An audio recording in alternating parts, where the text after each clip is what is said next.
மாவட்டத்துல 10 பிளாக் இருக்குன்னா பிளாக்குக்கு குறைந்தபட்சம் 10% கிராமங்களை இயற்கை வேளாண் கிராமம் அப்படின்னு மாற்றம் செய்யணும்.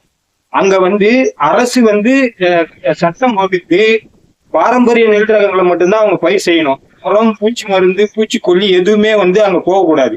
இதை கண்காணிக்க வேண்டியது அந்த கிராம பஞ்சாயத்து தலைவர், அந்த கிராம நிர்வாக அலுவலர், அது சம்பந்தப்பட்ட விவசாய அதிகாரிகள் கண்காணிக்கணும்.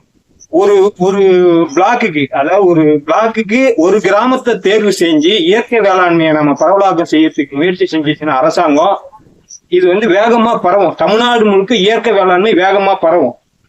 இதை ஒட்டுமொத்த கிராமத்தையும் ஒரே நாள்ல மாத்தணும்னா முடியாது. அதனால மாவட்ட அளவுல ஒரு பிளாக்குக்கு ஒரு கிராமத்தை தேர்வு செய்யணும்.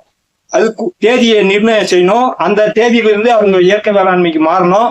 அந்த விவசாயிக்கு தேவையான உரிய நிதிய அரசாங்க பட்ஜெட்ல ஒதுக்கணும்.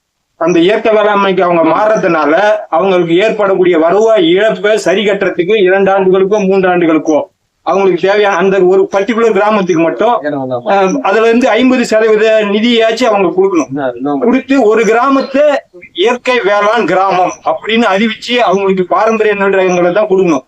இந்த இந்த இந்த திட்டத்தை நான் ஏன் முன்வைக்கிறேன்னா, இப்ப அரசாங்கம் என்ன பண்ணுதுன்னா, ஒவ்வொரு கிராமத்துக்கும் ஒவ்வொரு பிளாக்குக்கும் ஒரு குழு அமைக்குது, இயற்கை விவசாய குழுன்னு. அதுல நானும் இருக்கிறேன். ஆரணியில ஒரு பிளாக் இருக்கு, அந்த பிளாக்ல நானும் அந்த குழுல இருக்கிறேன். எனக்கு 1000 ரூபாய் 500 ரூபாய் அப்படி போடுறாங்க. எனக்கு 30% நிலம் இந்த இயற்கை விவசாயம் பண்றேன்னு போட்டுருக்காங்க. நான் 1 ஏக்கர் தான் வச்சுக்கலாம், 1 ஏக்கர் இயற்கை விவசாயம் பண்றேன். எனக்கு சுத்தி ஃபெர்டிலைசர் போடுறாங்க. அந்த ஃபெர்டிலைசர் என் நிலத்துக்கும் வருது. அதெல்லாம் விட்டு தள்ளுவோம். இப்ப நான் என்ன சொல்ல வரேன்னா, இப்ப இந்த நிதி கொடுக்குறாங்க. இதுல பல விவசாயிகள் இருக்காங்க. அவங்க எல்லாரும் இயற்கை வேளாண்மை செய்யல. அவங்க எல்லாரும் ஃபெர்டிலைசர் போட்டுட்டு தான் இருக்காங்க. சரிங்களா? நம்மள மாதிரி உணவுபூர்வமா இருக்கிறவங்க மட்டும்தான் இயற்கை வேளாண்மையை செய்யறாங்க. அதனால ஒரு கிராமம் முழுக்கவுமே நாம சட்டத்தை இயற்றி தனி சட்டம் ஒண்ணு ஏற்றணும்.